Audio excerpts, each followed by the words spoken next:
Want to reach more people and get more views? Then you need to understand metadata. Imagine this, you create an incredible video pouring your heart and soul into it. But without the right metadata, it may never reach its full potential. That's why understanding and using metadata is crucial if you're sharing content like this TikTok video. So what is metadata? It's those little details that provide context and make your content discoverable online.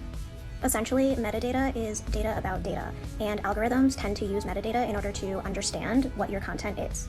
There's descriptive metadata, which includes things like titles and captions and tags.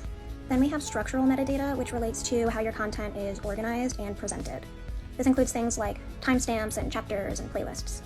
But here's the real kicker, administrative metadata. This includes information like file formats, creation date, and even copyright info. Now that we understand what metadata is, it's time to put this knowledge into action. When you're creating your next TikTok, think about how you can optimize your metadata to reach a wider audience, or a more targeted audience. Craft catchy titles, use engaging tags, and write creative captions. And don't forget about those timestamps and chapters to make your content more accessible and enjoyable. And if you want a deeper dive into the world of metadata, click on the link in bio.